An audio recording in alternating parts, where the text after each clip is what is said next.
உங்களோட monthly medicines with 20% discount and free டெலிவரியோட வாங்கணும்னா உடனே சக்தி ஃபார்ம் ஆப்பை டவுன்லோட் பண்ணுங்க.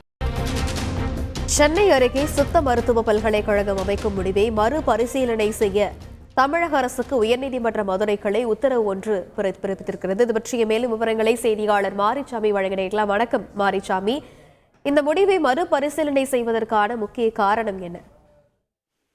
பாளையங்கோட்டை சித்த மருத்துவக் கல்லூரி தொடர்பான வழக்கில் உயர்நீதிமன்ற மதுரை கிளை உத்தரவுகளை பிறப்பித்திருக்கிறது. அதில் சென்னை அருகே சித்த மருத்துவ பல்கலைக்கழகம் அமைக்கும் முடிவை மறுபரிசீலனை செய்ய தமிழக அரசுக்கு உயர்நீதிமன்ற மதுரை கிளையானது உத்தரவு பிறப்பித்திருக்கிறது.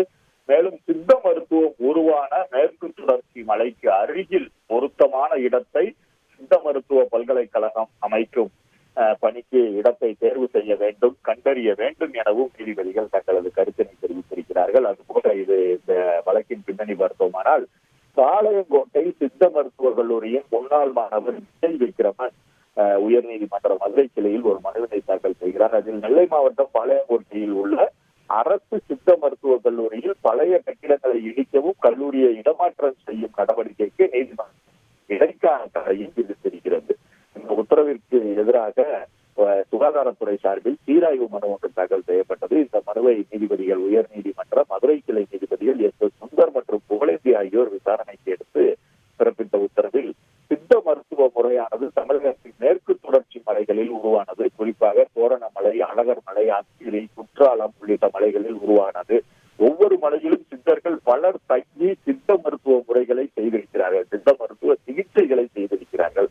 அத்திரி மலையில் அகத்தியர் தலையில் அறுவை சிகிச்சை செய்ததாக கூட ஓலை குறிப்புகள் இருக்கிறது. தோரணமலையில் 4000க்கும் அதிகமான மூலிகைகள் இருக்கிறது. நமது சித்த மருத்துவ சிகிச்சை மனித குலத்திற்கு நன்மை பயக்கும் என்பதோடு இந்திய நாட்டின் பெருமையை உலகம் முழுவதும் பறைசாற்றுகிறது, எடுத்துச் செல்கிறது. ஆனால் குஜராத், ராஜஸ்தான் போன்ற மாநிலங்களில் ஆயுர்வேதத்திற்கு தனி பல்கலைக்கழகம் இருக்கிறது. தமிழகத்தில் தற்போது வரை சித்த மருத்துவத்திற்கு தனி பல்கலைக்கழகம் இல்லை. சித்த மருத்துவம் குறித்த ஆராய்ச்சிக்கான முறையான ஆய்வு வசதிகள் தமிழகத்தில் இல்லை. ஆளுநரிடம் நிலுவையில் இருக்கிறது தமிழ்நாடு சித்த மருத்துவ பல்கலைக்கழக சட்டம் 2022. இதை கொண்டு வருவதற்கு நடவடிக்கைகளை தொடங்கி இருக்கும் தமிழ்நாடு அரசுக்கு நீதிமன்றம் பாராட்டை தெரிவிக்கிறது என உத்தரவில் தெரிவித்திருக்கிறார்கள். அதுபோல சென்னை அருகே சித்த மருத்துவத்திற்கான பல்கலைக்கழகம் அமைக்கும் கொள்கை முடிவு எடுக்கப்பட்டுள்ளதாக அரசு நீதிமன்றத்தில் தெரிவித்திருக்கிறது. திட்டங்களில் தேவையை விட அதிகாரிகள் தங்கள் நிர்வாக வசதிக்காக திட்டங்களை சென்னைக்கு மாற்றுகிறார்கள். இதை ஏற்க முடியாது. எனவே சென்னை அருகே சித்த மருத்துவ பல்கலைக்கழகம் அமைக்கும் முடிவில் மறுபரிசீலனை செய்ய வேண்டும்.